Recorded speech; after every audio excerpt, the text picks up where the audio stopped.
Protein.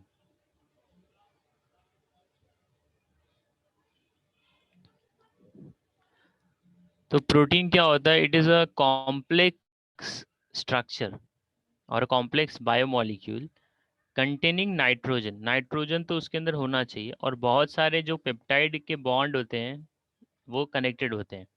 So I can say that proteins are complex. It is complex polypeptide complex biomolecule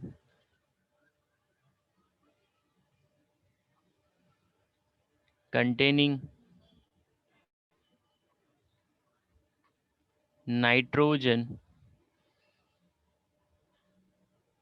and amide linkage। मतलब उसके अंदर nitrogen, protein बोला तो nitrogen होने वाला ही है, एंड द अमाइड लिंकेज। ठीक है। अभी जो सबसे छोटा चीज होता है अमाइनो एसिड। सी, बिल्डिंग ब्लॉक्स जो होते हैं, बहुत सारे अमाइनो एसिड आपस में जुड़े होते हैं, फिर वो आपके प्रोटीन के फॉर्मेशन में वो काम करते हैं। ठीक है। जैसे अभी मैं बोलूँ इंजाइम है, तो जो आपका इंजाइम है, इन्वर्टेज है, जाइमेज है, then you got a there is a another enzyme which is used for breaking the, हाँ, नॉर्मली अपना जो फूड मटेरियल हम लोग खाते हैं उसको ब्रेक डाउन करने के लिए आपका अमाइलेज वो काम में आता है। सो आप अभी प्रोटीन्स में आपको देखो, नॉर्मली जो इसमें क्वेश्चन बनता है इसके ऊपर, क्लासिफिकेशन ऑफ प्रोटीन, तो वो दो तरह का होता है। एक तो क्या बोलते हैं उसको, फाइब्रस प्रोटीन होता है, और दूसरा ग्लोबुलर प्रोटीन होता है। तो वो भी मैं डिस्कस कर लेता हूँ यहाँ पे।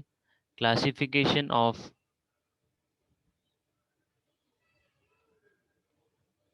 Protein,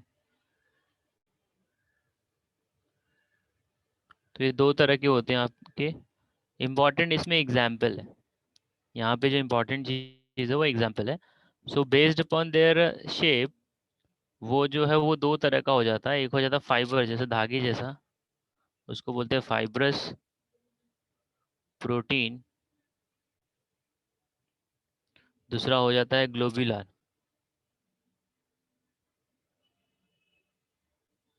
now based upon their molecular shape, अब आपने शेप के बेसिस के ऊपर इसको जो है डिवाइड कर दिया है। Classification of protein based upon shape. अब जो फाइब्रस प्रोटीन है, अब सिंपल सी बात है, थ्रेड जैसा रहेगा, धागे के जैसा इसका अपीयरेंस होगा। ठीक है। तो ये कहाँ पे रहता है? जो आपके ये होते हैं बोन्स को ज्वाइन करते हैं, लिगामेंट। ओके।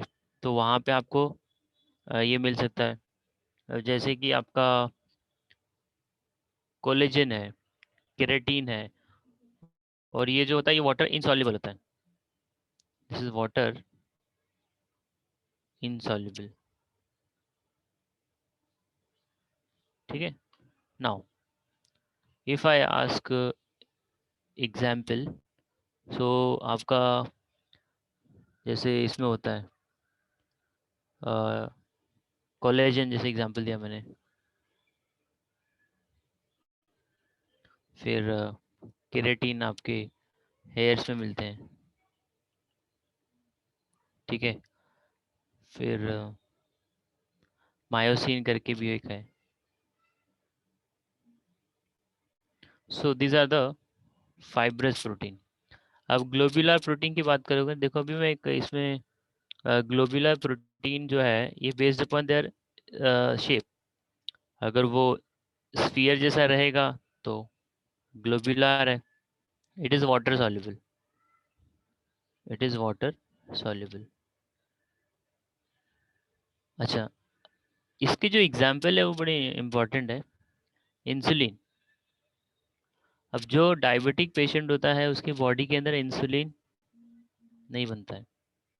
अब देखो आइडियली होता है क्या मालूम है, इंसुलिन के अंदर जैसे कि आप बोलते हो ना हेमोग्लोबिन है, तो हेमोग्लोबिन के अंदर मेटल होता है Fe। जब आप बोलते हो विटामिन B12, उसके अंदर प्रोटीन ये कोबाल्ट होता है। आप ये बोलते हो क्लोरोफिल, तो उसके अंदर मैग्नीशियम होता है।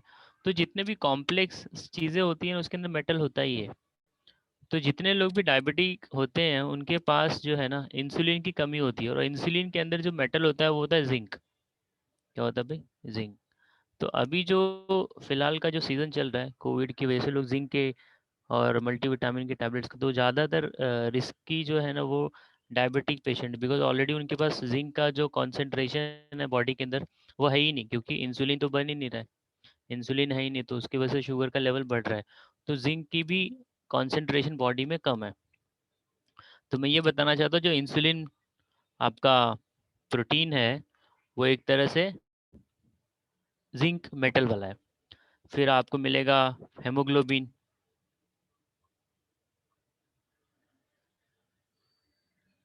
Then albumin, then myoglobin. तो ये कुछ एग्जाम्पल्स हैं इनके जो कि जानना ज़रूरी है। ठीक है। ओके। अब जैसे आपका शुगर के अंदर जो प्रोटीन होता है उसको ग्लाइकोप्रोटीन बोलते हैं। अब लिपिड्स के अंदर भी होता है।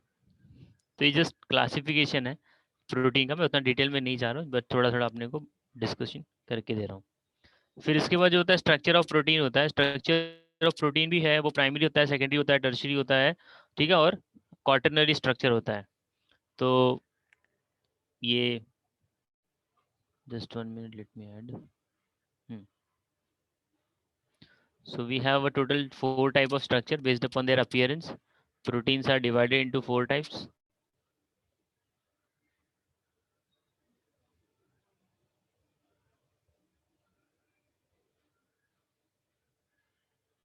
Four types. ठीक है। इसके अंदर डिटेल में मैं नहीं जाऊंगा। प्राइमरी स्ट्रक्चर होता है, सेकेंडरी होता है, आपका tertiary, and then quaternary. After that you will find there is a breaking of a protein. देखो आप कभी भी ना किसी भी चीज मॉलिक्यूल को गर्म करोगे ना, वो उसका बेसिक स्ट्रक्चर है ना वो ब्रेक डाउन हो जाता है। क्या हो जाता है? ब्रेक डाउन हो जाता है। ठीक है। इफ यू हैव जैसे कोई भी हो, अभी आपको ये पता है व्हेन नाउअडेज जो आपका ये क्या बोलते हैं इसको, वायरस है कोविड का, उसके ऊपर आप अल्कोहल यूज़ करोगे तो क्या होता है? ये आप आई गेस बायोलॉजी के टीचर लोगों ने थोड़ा ब्रीफ में डिस्कशन किया रहेगा इसके ऊपर, इसका मैकेनिज्म कैसे काम करता है एंड ऑल। ठीक है। तो उसके ऊपर भी एक प्रोटीन होता है, उसको हम लोग स्पाइक प्रोटीन बोलते हैं। जो और ये एक तरह से ग्लोबुलर शेप में ही है। इसे थोड़ा डिटेल में स्टडी करेंगे तो वैसे ये is not a part of your this. तो ये जो स्पाइक होता है वायरस के स्ट्रक्चर के ऊपर, ये इसके ऊपर जैसे ही कांटेक्ट में आएगा ना आपका, या तो आपने हीट कर दिया या तो आपने अल्कोहल ऐड कर दिया। हीट करोगे तो पूरा का पूरा स्ट्रक्चर ही डिस्ट्रॉय हो जाएगा, पूरा का पूरा डेड हो जाएगा। ठीक है। जब आप अल्कोहल ऐड करोगे तो इसको पूरा का पूरा ओपन कर देता है। मतलब इसके अंदर का जो भी न्यूक्लियस रहेगा, ये एक्चुअली वायरस है तो इसके अंदर आरएनए रहेगा। ठीक है। तो इसका आरएनए का पूरा मटेरियल जो है ना वो बाहर आ जाता है। तो दिस इज द मतलब अल्कोहल इतना कारगर है इसके मामले में, वायरस को सीधा उसका स्ट्रक्चर ही पूरा का पूरा डिस्ट्रॉय कर देता है। तो अब उसके ऊपर का जो स्पाइक प्रोटीन है ना वो है ही नहीं, तो स्पाइक प्रोटीन नहीं है तो वो कुछ काम का ही नहीं। मतलब आदमी है लेकिन उसके पास हाथ पैर नहीं है तो कुछ कर ही नहीं सकता, वो एक ही जगह पे बैठा रहेगा। It is like that. तो ये स्पाइक प्रोटीन। तो मैं ये बात कर रहा था कि प्रोटीन के को हम लोग जब ये करते हैं, हीट करते हैं, तो that is called as a denaturation of a protein. ठीक है। So denaturation of protein.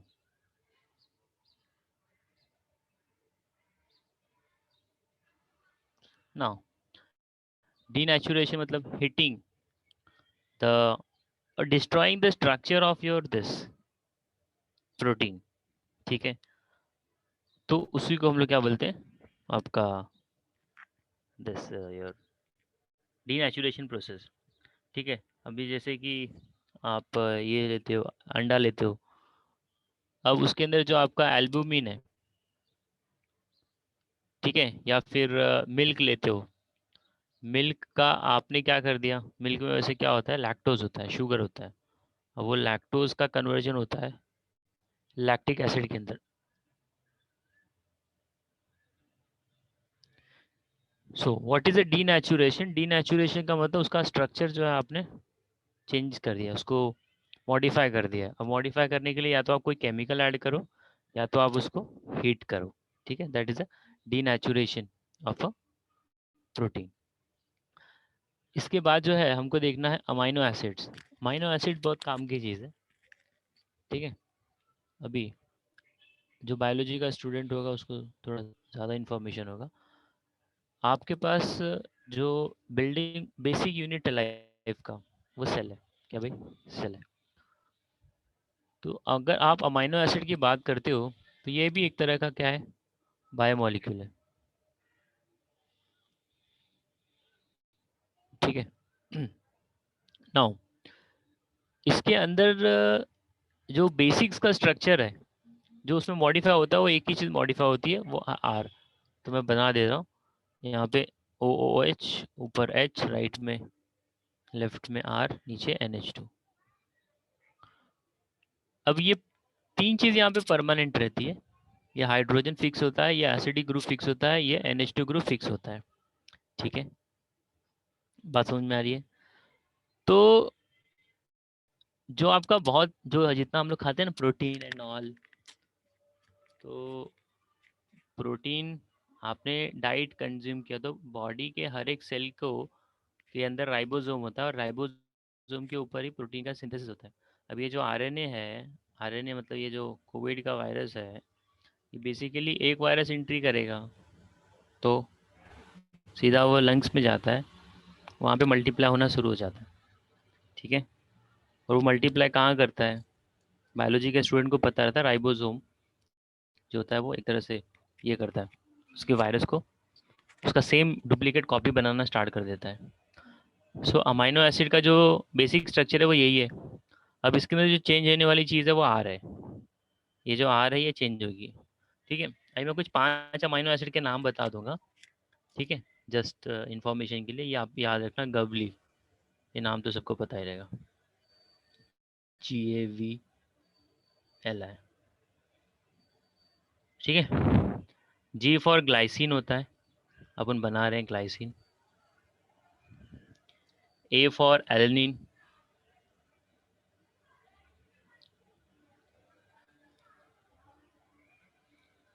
V for valine, L for leucine, I for isoleucine, ठीक है। ये अब इसके जो स्ट्रक्चर्स है उसमें थोड़ी थोड़ी मॉडिफिकेशन है, थोड़ी थोड़ी। अगर आपने आर की जगह पे एच लिखा तो उसका नाम हो जाएगा ग्लाइसिन। तो जो पहला अमाइनो एसिड है और जो ऑप्टिकली इनएक्टिव भी है, क्वेश्चन इंट्रेंस में ऐसा पूछते हैं, which amino acid is optically inactive, तो बच्चे को पता रहेगा तो बोलेगा ग्लाइसिन है। क्यों ग्लाइसिन है, बिकॉज वहाँ पे 2 हाइड्रोजन रिपीट हो जाता है। अगर आप ग्लाइसिन का स्ट्रक्चर देखेंगे, सो it is like this,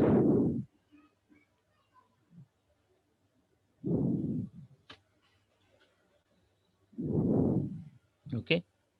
so this is the glycine. अगर आपने एच की जगह पे, मैंने बोला ना वो तीन चीज़ें तो फिक्स होने वाली, उसमें कोई भी चेंजेस होने वाला नहीं है। अब उस एच की जगह पे आप मिथाइल लिख दो तो उसका नाम क्या हो जाएगा, एलेनिन, ठीक है। बात समझ में आ रही है। फिर आप क्या कर दो, उसकी जगह पे आइसोप्रोपाइल ग्रुप लिख दो।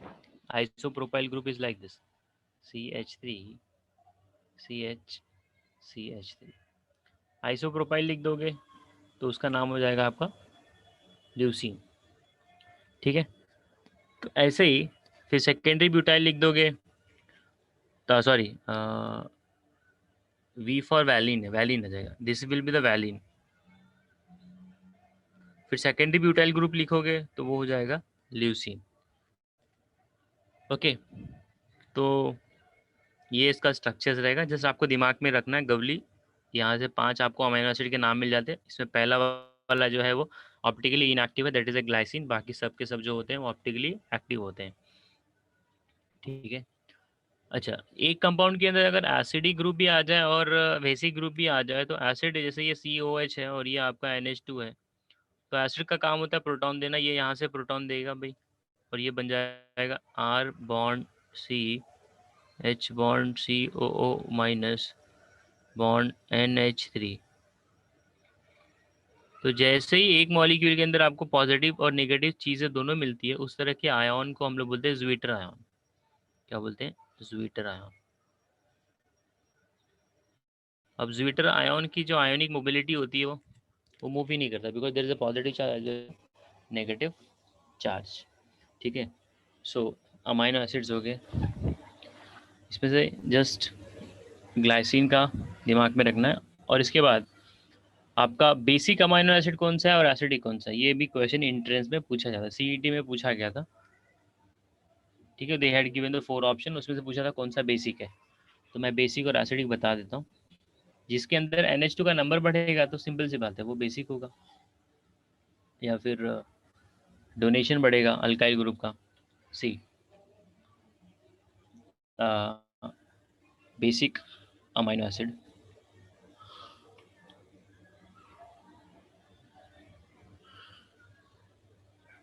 नो, बेसिक अमाइनो एसिड में सबसे पहले आपको जो है लाइजीन, आर्जिनिन, ठीक है, उसने ऑप्शन में आर्जिनिन दिया था जब पूछा था, और हिस्टिडीन।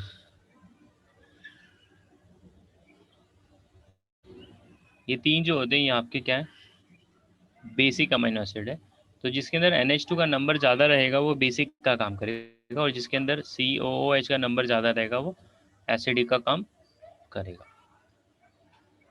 ना, एसिडिक अमीनो एसिड,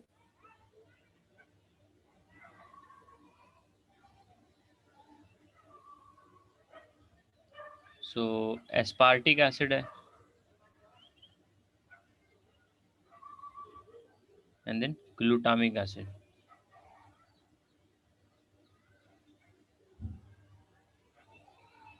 ओके, तो ये 2 आपके एसिडिक अमीनो एसिड है, बाकी जो 3 यहाँ पे लिखे वो बेसिक है। इनके अलावा जो भी आपको मिलेंगे वो सारे के सारे क्या है, न्यूट्रल है। ठीक है,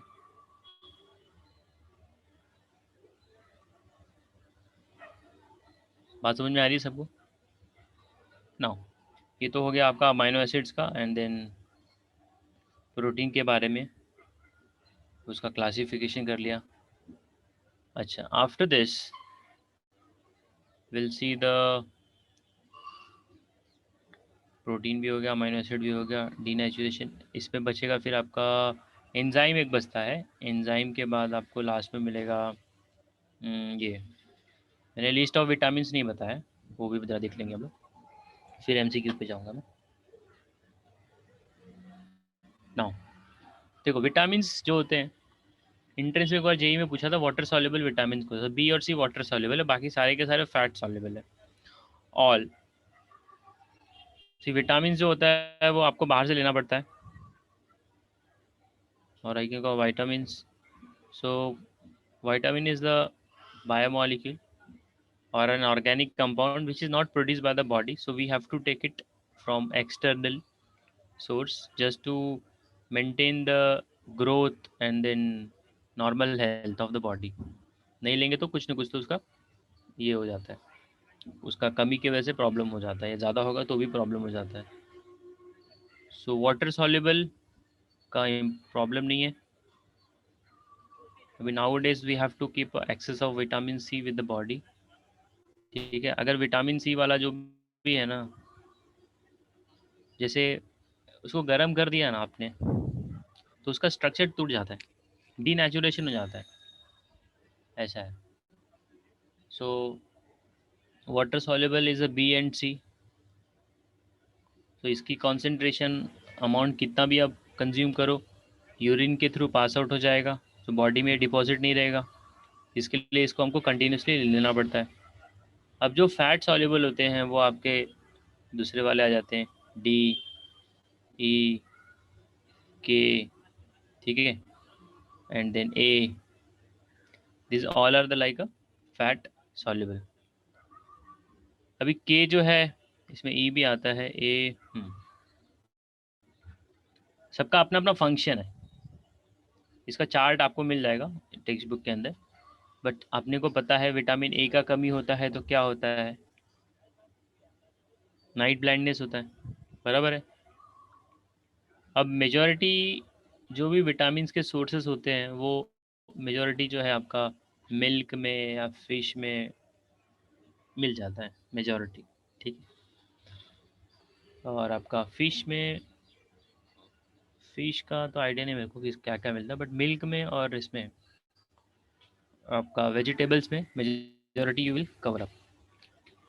अच्छा, फिर विटामिन बी के अंदर अलग अलग आता है, B1, B2, B3, B6, B12, so all are the different different this your vitamins.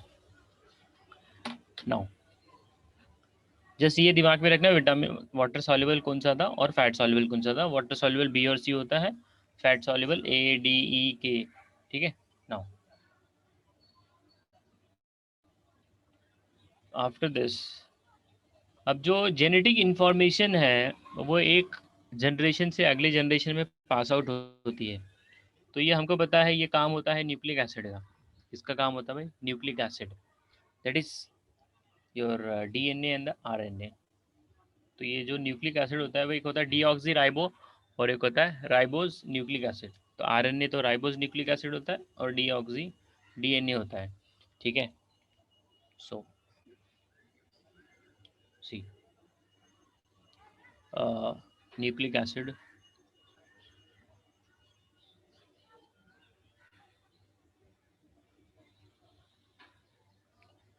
these are the biologically important chemicals for the living cells, ठीक है।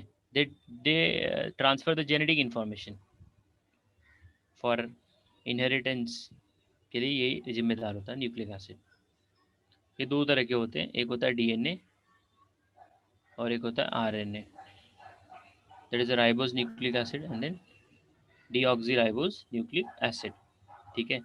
फिर इसके अंदर आपको मिलता है there are bases, there are the bases, sugar होता है, फॉस्फेट होता है, ठीक है। तो जब आप बात करते हो इसका डीऑक्सी राइबोज शुगर,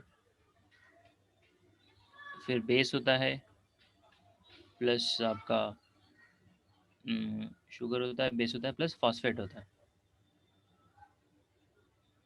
अब जो इसके अंदर बेसिस होते हैं ना, bases adenine, guanine, thymine, cytosine, A double bond T, G triple bond C, ये बायोलॉजी में पढ़ाया गया रहेगा।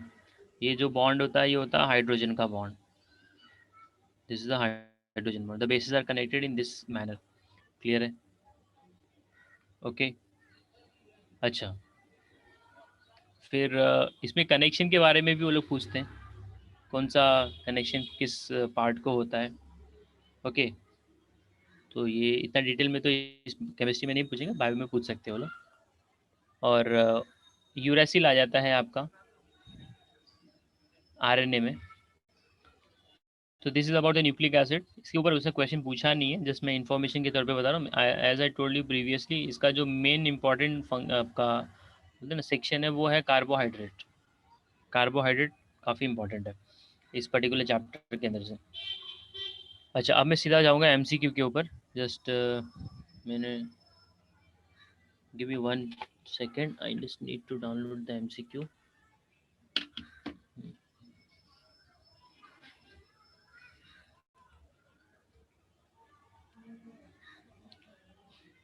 वो पीडीएफ मुझे लैपटॉप में डाउनलोड करना पड़ेगा, मैंने डाउनलोड नहीं किया। Just I will take 1 minute।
Now I've downloaded. I will open it.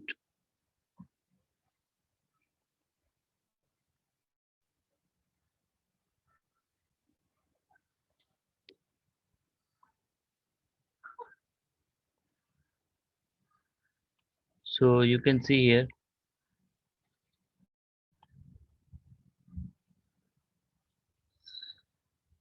I'll go on the direct MCQ.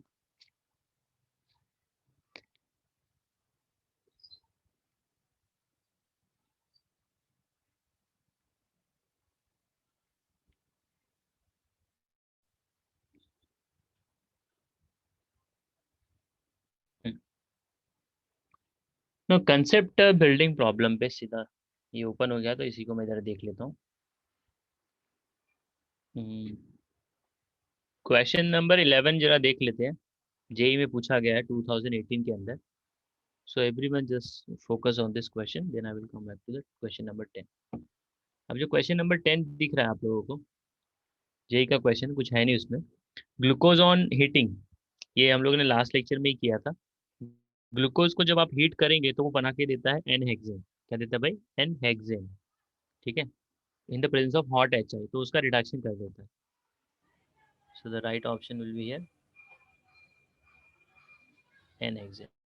ठीक है, क्वेश्चन नंबर 10 जरा देखिए, which of the following compound represent the L configuration. अब ये जो एल और डी का concept है वो हम लोगों ने डिस्कशन में किया था कि जो लास्ट वाला कायरल कार्बन होता है उसका जो OH है, लास्ट वाला, मतलब सेकंड लास्ट बोल सकते हैं, 1 2 3, 1 2 3 4 5 6, this is 1 2 3 4 5 6। now you can see that OH जो है वो किधर आ रहा है, लेफ्ट में जा रहा है क्या? अगर लेफ्ट में जा रहा है तो वही तो आपका ये है। ठीक है, तो ये तीनों में OH जो है लेफ्ट में ही जा रहा है, पहले वाले में भी लेफ्ट में, यहाँ पे भी लेफ्ट में है, और यहाँ पे भी लेफ्ट में। सो 1 2 एंड 3 तीनों के तीनों क्या है आपके एल कॉन्फ़िगरेशन है। ठीक है भाई, is it clear to all of you? Now ribose क्या है भाई? राइबोज जो है, दिस इज एल्डोज, मतलब एल्डिहाइड है कि कीटोन है, पहले तो वो चेक करना है। और उसके बाद उसके अंदर कार्बन कितना है, 5 कार्बन है कि 6 कार्बन है? Simple question. Ribose is a 5 carbon का aldehyde, it is a 5 carbon aldehyde, so it is a aldopentose. Now oligosaccharides क्या होते हैं भाई? जो ब्रेक डाउन होने पे 2 से 10 के बीच में मोनोसैकेराइड देते हैं, 2 to 10। Which of the following is an aldotetrose, मतलब 4 कार्बन का एल्डिहाइड, 4 कार्बन का एल्डिहाइड आपको बताना, मतलब एल्डिहाइड हो वो 4 कार्बन का शुगर हो, ये सब। सो कैन एनीवन टेल मी?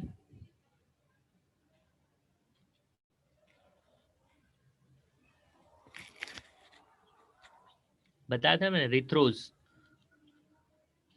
रिथ्रोज में 4 कार्बन होते हैं और दोनों के दोनों OH जो होते हैं वो सेम साइड पे होते हैं। नीट में पूछा हुआ क्वेश्चन है। Which of the following is the large number of monosaccharide on hydrolysis. भाई लार्ज नंबर में वही देगा जो क्या होगा, पॉलीसैकेराइड होगा। अब पॉलीसैकेराइड, अब माल्टोज तो तुम्हारा डाइसैकेराइड है, राफिनोज ट्राइसैकेराइड है, स्टैक्यूज टेट्रा है, अब बचा तुम्हारा ग्लाइकोजन, ये तो तुम्हारा पॉलीसैकेराइड है, तो यही देगा। ठीक है, now the disaccharide which contains the free aldehyde और ketone group behave as what. भाई जिसके पास भी फ्री एल्डिहाइड कीटोन रहेगा ना, तो क्या हो जाता है वो, रिड्यूसिंग शुगर हो जाता है, that is a reducing sugar। Which of the following is not a, just 1 minute, which of the following is not a disaccharide। हाँ, अब डाइसेकेराइड का कंसेप्ट क्या है? एक मिनट रुकना, एक मिनट से रिमूव कर रहा है।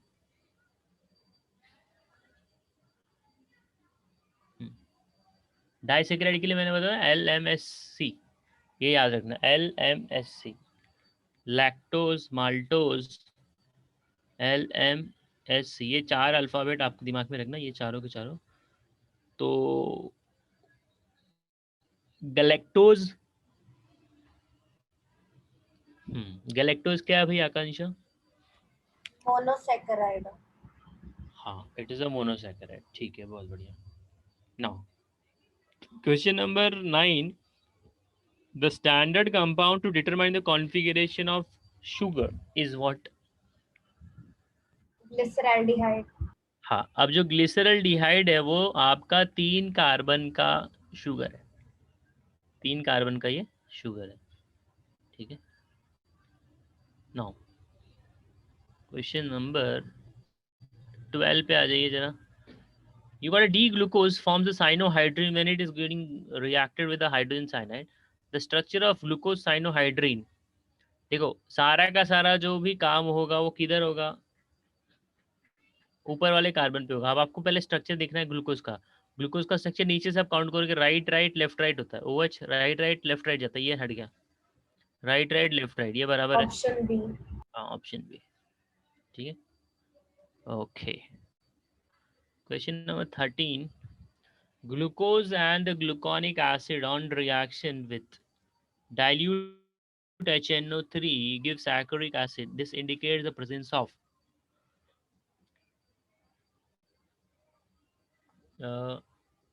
उसको ऑक्सीडाइज कर रहा है वो, सेकेंडरी अल्कोहल नहीं, 5 अल्कोहल, ग्लूकोज और एंड ग्लूकोनिक एसिड ये है। सर एल्डिहाइड ग्रुप है। Option A. एल्डिहाइड ग्रुप तो उसमें जाएगा ही, बट ग्लूकोज को एंड ग्लूकोनिक को देखो, ग्लूकोज के अंदर अगर आपने ऐड किया ब्रोमीन तो ग्लूकोनिक एसिड मिल जाता था, उसके अंदर आपने ऐड किया तो अभी डायरेक्टली उसने दोनों के अंदर ऐड कर दिया, ग्लूकोनिक के अंदर भी ऐड किया, HNO3 के अंदर भी ऐड किया। सो एल्डिहाइड और अल्कोहल दो में से कोई एक बनेगा, will confirm it. Not sure about alcohol, you are telling aldehyde right? हाँ सर। एल्डिहाइड, लेकिन ग्लूकोनिक में एल्डिहाइड नहीं होता ना, वो एसिड होता है। ग्लूकोनिक में ऊपर एल्डिहाइड नहीं, अल्कोहल होता है, अल्कोहल। यस, क्योंकि ग्लूकोनिक एसिड का स्ट्रक्चर देखोगे ना, जो उसके अंदर C डबल बॉन्ड OH होता है ना, इसके ऊपर जब आप ऐड करोगे ब्रोमीन तो उसको ऑक्सीडाइज करके इसको COH बना देता है, और नीचे का जो पार्ट होता है ये CH2OH होता है, तो प्राइमरी अल्कोहल है। बराबर, ऑप्शन 1 दी जाएगा। क्योंकि ग्लूकोनिक एसिड से ना सैक्रिक बनाओगे ना तो ग्लूकोनिक में एल्डिहाइड है ही नहीं, वहाँ पे क्या होता है? एसिड होता है। Now alpha and the beta, alpha and the beta, यहाँ पे मैंने 4 चीज़ें लिखी, आई मीन दिया है। ए आइसोमर है, B एनोमर है, C एपीमर है, D एनाइंशोमर है। अब ये चारों कंसेप्ट अपने को पता होना चाहिए। पहले इसका आंसर बता दो, alpha D and the beta D glucose का रिलेशन क्या है? Sir enantio uh, anomers anomers. हाँ, एनोमर्स होते हैं, बराबर, correct. Anomers are diastereomer, anomers are diastereomers, दिमाग में फिट करके देखो। आइसोमर्स तो हम लोग बोल नहीं सकते। क्यों नहीं बोल सकते भाई यहाँ पे? क्योंकि अल्फा डी ग्लूकोज और बीटा डी ग्लूकोज का मॉलिक्यूलर फार्मूला तो सेम ही है ना, खाली ओरिएंटेशन OH का अलग है। जब OH जो है राइट साइड में जाएगा तो अल्फा बोला जाएगा, OH जब लेफ्ट में जाएगा तो बीटा बोला जाएगा। तो isomer is not wrong here, but more technically the correct word is anomer. And what is epimer, ये भी हम लोगों ने पढ़ा है। एनोमेरिक कार्बन को छोड़ के किसी भी दूसरे कार्बन पे OH का ओरिएंटेशन अगर चेंज कर रहा है तो उसी को बोला जाता है एपीमर। कार्बन नंबर 1 को छोड़ के बाकी किसी भी कार्बन पे हो। समझ में आ रहा है? Everyone is getting what I am trying to tell? हाँ सर। चलो ठीक है। Question number 15, the number of asymmetric carbon atom in the D glucose is how much? Sir 4। इसको सिंपल सिंपल क्वेश्चन है ना। नीट 2018 में ये क्वेश्चन पूछा था, the difference between the amylose and the amylopectin. अब ये जो दोनों होते हैं ये किसका कंपोनेंट है? स्टार्च का कंपोनेंट है। किसका? स्टार्च का। अब अमाइलोपेक्टिन जो है 1,4 अल्फा लिंकेज, हाँ, ये आपका जो बड़ा वाला हिस्सा है ना उसको हम लोग अमाइलोपेक्टिन बोलते हैं, और छोटे वाले हिस्से को जो 20% होता है अमाइलोज है और 80% आपका ये है अमाइलोपेक्टिन है। तो 1 and 4 का ही कनेक्शन है। अमाइलोपेक्टिन है वो 1,4 alpha linkage and 1,6 alpha linkage. Sir option A. Yes. Now उसके बगल में आ जाओ, क्वेश्चन नंबर 17।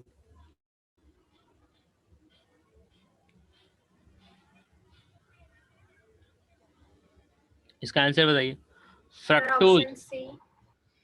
फ्रक्टोज 1 कीटोन है, 3 प्राइमरी अल्कोहल है। कीटोन तो उसने ये 2 में दिया है, सी में दिया है और डी में दिया है। ठीक है, ऑप्शन क्या बोला आपने? सी। सर हाँ, 3 प्राइमरी अल्कोहल ग्रुप। फ्रक्टोज है 3 primary alcohol group and fructose का स्ट्रक्चर जो है हाँ सर वही है, सी।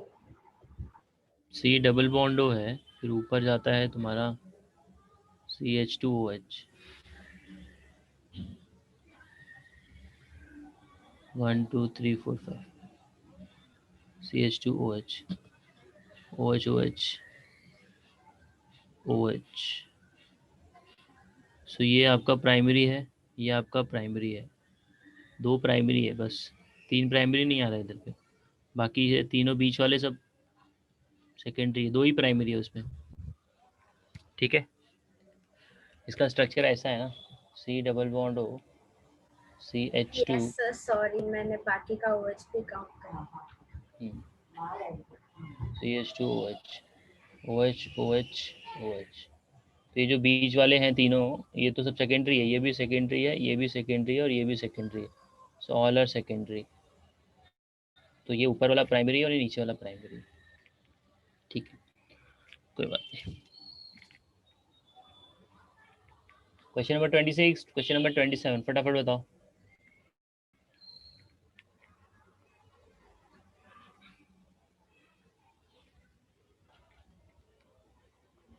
अभी बताया था ना भाई, सेल्लोबायोज इज अ डाइसैकेराइड। ठीक है, LMSC। सी जो है वो सेल्यूलोज नहीं है, सेल्लोबायोज है, that is a disaccharide. Question number 27, among the following amylose cellulose glycogen।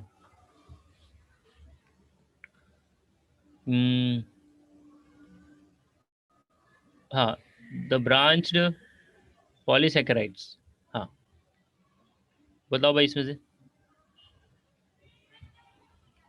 इसका डिस्कशन हुआ है ना भाई, ब्रांच्ड पॉलीसेकेराइड। सर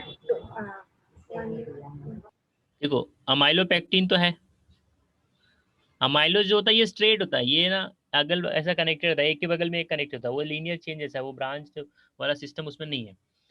सेल्यूलोज तो तुम्हारा पॉलीसेकेराइड है, ये भी ब्रांच नहीं है, ये भी 1 and 6 जैसा कनेक्टेड रहता है, C1 and C4 का कनेक्शन है। Sir D. ग्लाइकोजन, हाँ, सो 2 and 4। ठीक है,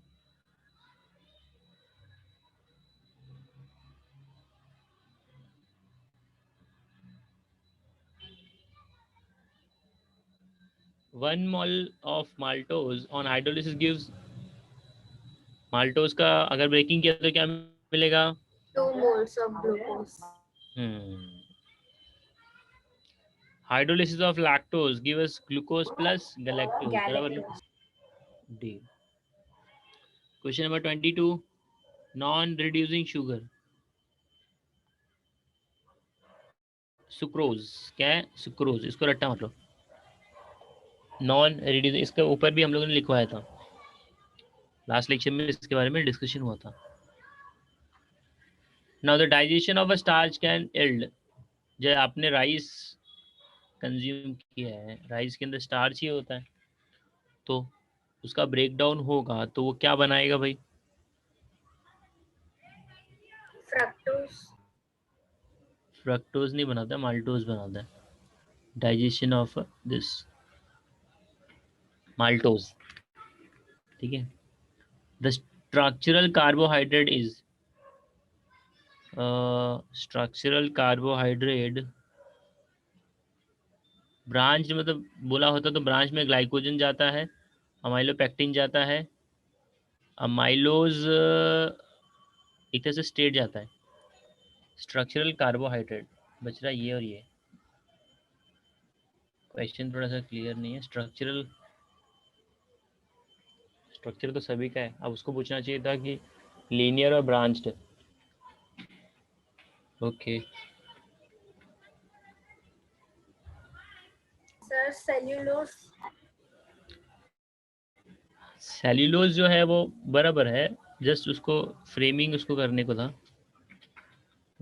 स्ट्रक्चरल तो ग्लाइकोजन पॉलीसेकेराइड है, सेल्यूलोज भी है, अमाइलोपेक्टिन भी है, अमाइलोज है, तो सर बट सेल्यूलोज इम्पोर्टेंट है ना। वो पॉइंट ऑफ व्यू क्वेश्चन में उसने हाईलाइट नहीं किया, वो किस पॉइंट ऑफ व्यू बात कर रहा है, तो उसके पॉइंट ऑफ व्यू क्वेश्चन में क्या आंसर लिखना है वो समझ में नहीं आ रहा है, ऐसा है। देखता हूँ मैं इसको क्या है इसका। क्वेश्चन नंबर 31 32, पहले 31 बताइए। विच of the following compound can form a zwitter ion. देखो ज्विटर आयन कौन बनाएगा पता है? एसिटाइल। एसिड एनिलाइट, ओके अच्छा। और इसमें एसिड एनालाइट का स्ट्रक्चर पता है आपको? हाँ सर वही एसिटाइल जैसे। नहीं, ज्विटर आयन उसके अंदर बनता है जिसके अंदर दोनों ग्रुप होते हैं, आपका क्या बोलते हैं, डोनर ग्रुप भी हो और एक्सेप्टर ग्रुप भी हो, दोनों होना चाहिए, ठीक है। तो एनिलीन में तो ओनली NH2 है, बेंजोइक एसिड में तो ओनली COH है, एसिड एनालाइड के अंदर तो आपका NH2 जाएगा, C डबल बॉन्ड NH2 जाएगा। तो ग्लाइसिन के अंदर आपके पास दोनों ग्रुप आता है, NH2 भी आता है और एसिड भी आता है, तो glycine can form the this because NH2 जो होता है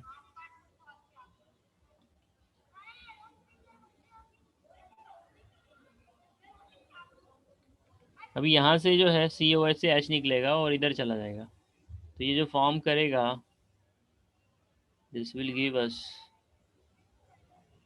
CH3 CH CO minus bond NH3 plus, तो इसको हम लोग बोलेंगे zwitter ion, this is called as zwitter ion. बात समझ में आ रही है? बाकी सब ऊपर वाले नहीं दे पाएंगे, उनके अंदर ना खाली NH2 ग्रुप ही है, there should be both NH2 as well as a COOH group, then only we are able to get it, otherwise we are not going to get it. In a protein molecule, the various amino acids link together by peptide linkage. क्या? Peptide linkage or peptide bond you can call. और कौन सा पूछा है?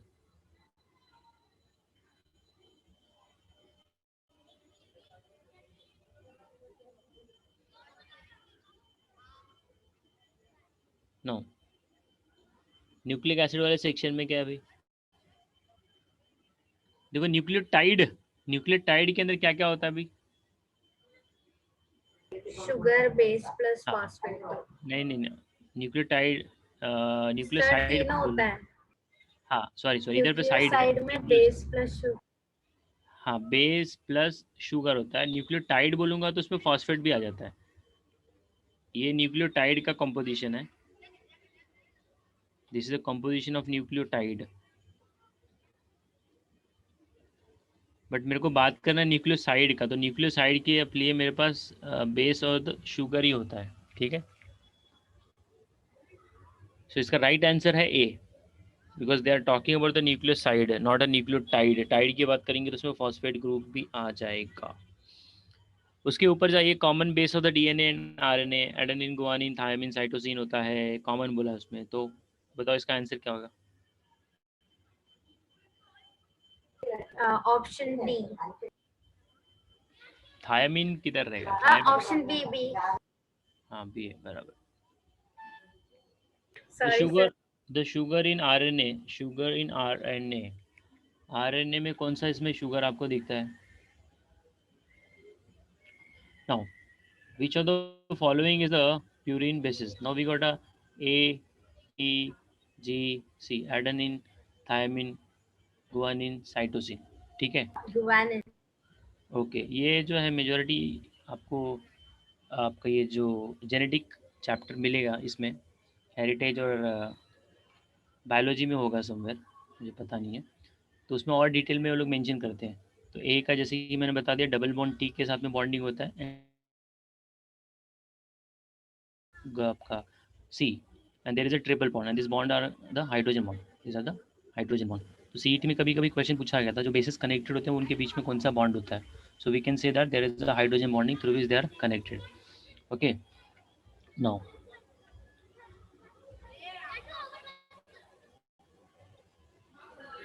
Question number 49। अच्छा, 49 करने से पहले 40 को देख लेते हैं, छोटा क्वेश्चन है।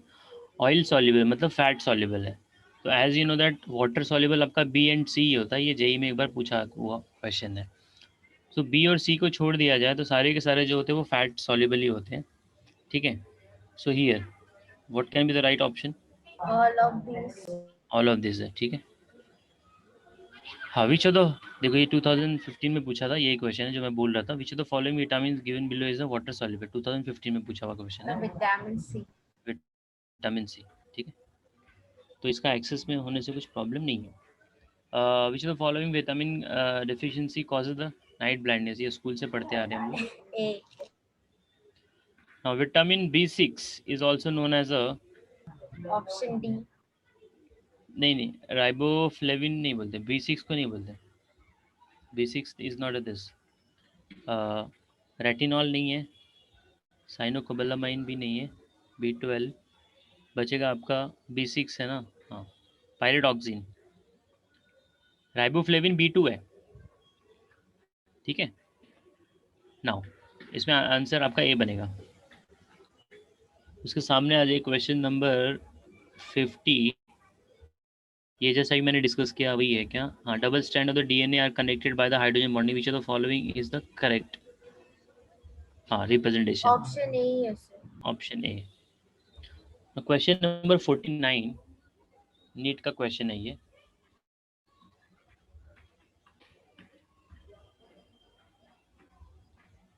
The correct statement regarding the RNA and the DNA.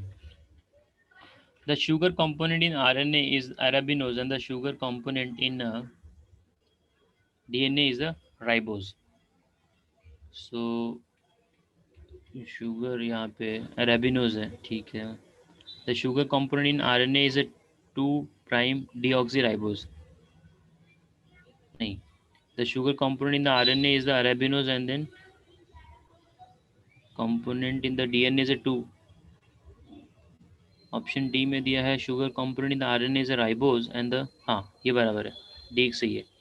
RNA में राइबोज आता है और DNA में डीऑक्सी राइबोज जाता है आपका this sugar component.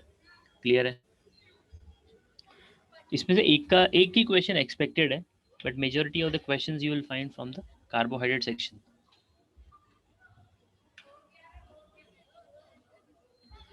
Now see this question number 52. Now hydrolysis of 684 gram of sucrose, hydrolysis of 684 gram of sucrose will give the how many mole of glucose? अभी जो sucrose है इसका अपने को करना पड़ेगा दिस। अगर आपने 1 मोल लिया है, क्या लिया है? 1 मोल, तो 1 मोल का जब आप ब्रेकिंग करोगे, क्योंकि ग्लूकोज और जो आपका ये है दिस, जस्ट 1 मिनट, C12H22O11, ये किसका फॉर्मूला है? Sucrose का. हाँ, अभी इसका जो है आपका, अब अगर आपने इसका फाइंड आउट किया, टोटल वेट कितना जाता है भाई? मॉलिक्यूलर वेट हो जाएगा इसका Sir, 342 जाता है. अच्छा ठीक है, सो 342 ग्राम जा, ठीक है। तो जब इसको आप ब्रेक डाउन करते हो, इसका हाइड्रोलिसिस करते हो, तो आपको 1 ग्लूकोज मिलता है प्लस फ्रक्टोज मिलता है, बराबर है।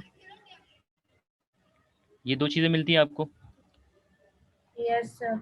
Glucose plus fructose. अगर इसका मैंने डबल कर दिया, उसने दिया क्या है, इसका डबल ही दिया ना, हाँ 684 किया है, तो 684 करोगे तो जब एक मॉलिक्यूल एक एक देता था तो दो मॉलिक्यूल कितना देगा? ये बेसिकली उसने तो ग्राम की मोल की जगह पे ग्राम लिख दिया है बस, और कुछ किया नहीं उसने। तो दो हो जाएगा, क्या हो जाएगा? 2। तो इसका राइट आंसर बनना चाहिए बी। क्लियर है? Yes, everyone is getting. Yes sir. अब उसके जो पैरेलल क्वेश्चन दिया है, अच्छा ये जो डी और एल का कंसेप्ट है, देखो यहाँ पे थ्रियोज है, यहाँ पे रिथ्रोज है। अब रिथ्रोज का मतलब क्या होता है, याद आ रहा है किसी को? मैंने चार चीज़ें बताई थी। सिन का अपोजिट क्या होता है? एंटी। क्या होता है? एंटी। सिस का अपोजिट क्या होता है? Trans. Trans. Then you had a Z, Z is a zusammen, उसका अपोजिट होता है ई।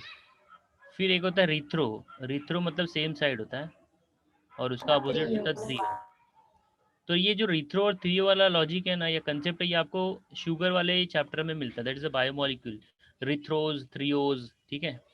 और ये ई और जेड वाला आपको, जब आपके पास चारों साइड की अलग अलग वैलेंसी होती है, और वैलेंसी मतलब चारों अलग मॉलिक्यूल है, ये ए बी सी डी है, तो आप यहाँ पे जो यूज़ करेंगे that is E and Z है। सीस एंड ट्रांस कब यूज़ करते हैं? जब यहाँ का मॉलिक्यूल और यहाँ का मॉलिक्यूल, राइट और लेफ्ट का मॉलिक्यूल जो एटम से सेम है, that is cis and trans. Syn and anti दोनों के दोनों ग्रुप किधर है? राइट साइड में है या फिर लेफ्ट साइड में है? अगर ए और बी राइट साइड में जा रहा है तो सीन बोलते हैं, उल्टा जाएगा, एक इधर जाएगा और एक इधर जाएगा तो उसको ट्रांस बोलते हैं, ठीक है, मतलब दैट इज एंटी। तो मेरे को ये क्वेश्चन को ज़रा देखने दीजिए, इसका ऑप्शन जस्ट 1 मिनट, फिर मैं इसके ऊपर आऊँगा, 53 के ऊपर जाऊँगा।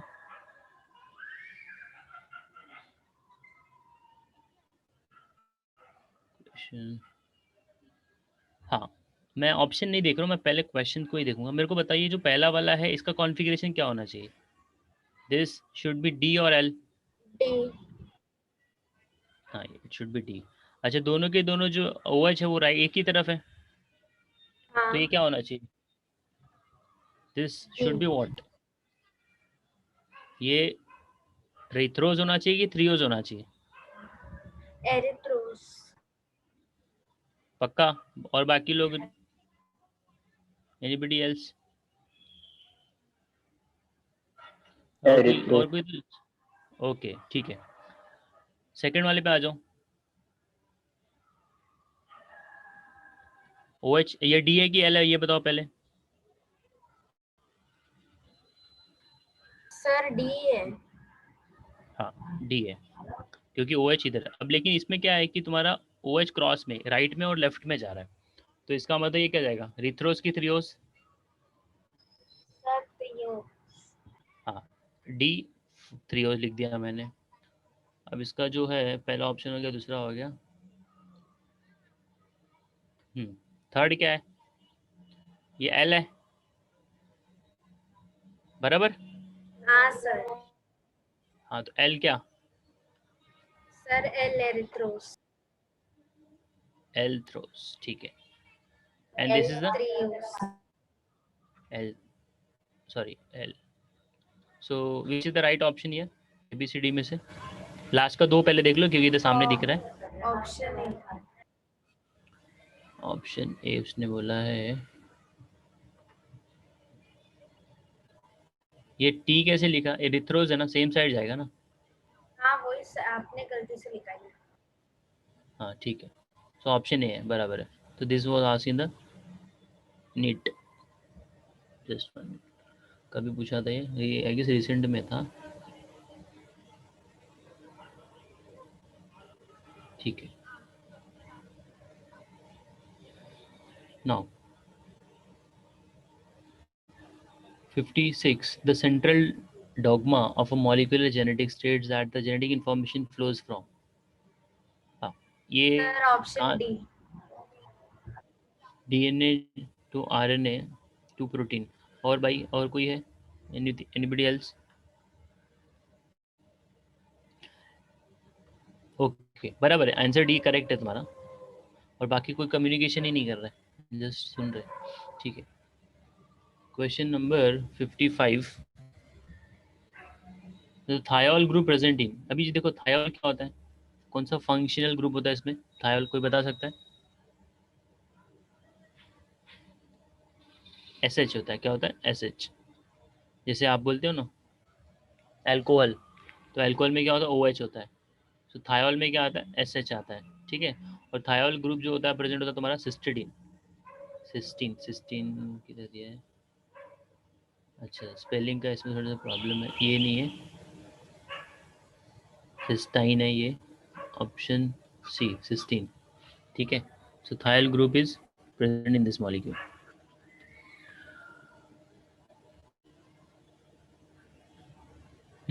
Question number 54, which of the following compound shows the presence of intramolecular hydrogen bond? अब देखो हाइड्रोजन बॉन्ड बनाने का जो कंसेप्ट है वो एक इलेक्ट्रोनेगेटिव एटम होता है, वो हाइड्रोजन से कनेक्ट होगा। वो इलेक्ट्रोनेगेटिव एटम कोई भी नहीं हो सकता है, देयर आर लिमिटेशन, फ्लोरीन होगा, नाइट्रोजन होगा और ऑक्सीजन होगा, ये तीनों के पास ये होती है फ्रीडम हाइड्रोजन बॉन्ड बनाने की, ठीक है। सो अब जो हाइड्रोजन बॉन्ड बनाएगा वो वाटर सॉल्युबल भी होगा, हाइड्रोजन साइनाइड में तो बिल्कुल नहीं है, H2O2 में भी नहीं है, तो इसका बॉन्ड इस तरह से जाता है, इसमें तो पर लिंकेज हो जाता है। अगर ये हाइड्रोजन बॉन्ड बना तो पानी में फटाफट डिजॉल्व हो जाता। कॉन्सेंट्रेटेड एसिटिक एसिड CH3, अच्छा उसने बोला है वो भी इंट्रामोलिकुलर हाइड्रोजन बॉन्डिंग, क्या इंटर, क्योंकि एसिटिक एसिड तो बनाता है, अगर वो हाइड्रोजन बॉन्डिंग नहीं बनाता तो वाटर में डिसॉल्व नहीं होगा। They will form the inter, even this will also make a bond with another molecule of hydrogen peroxide, तो ये भी फॉर्म करेगा hydrogen cyanide H2O2 because that is going to be inter, and concentrated acetic acid ये भी inter form करेगा। Cellulose, अब जो cellulose का स्ट्रक्चर देखोगे ना, C1 एंड C4 कनेक्टेड होता है, C1 एंड C4, तो ये एक मॉलिक्यूल के अंदर कनेक्टेड होता है, ठीक है। तो यहाँ पे you can say that there is going to be the intramolecular hydrogen bonding in the case of cellulose, clear है। बाकी A B C में ना यू विल फाइंड, A और B में तो you will find there is a intermolecular hydrogen bonding, intra मतलब वो molecule के अंदर की बात कर रहे हैं, तो यहाँ पे सेल्यूलोज बनेगा, क्लियर है ना। ठीक है, यहाँ पे मैं स्टॉप करता हूँ सर अभी, हाँ बोलिए। सर ये H2O2 भी तो इंट्रामोलिक्यूलर बना सकता है ना? नहीं नहीं, इंट्रा के लिए ये देखो, ये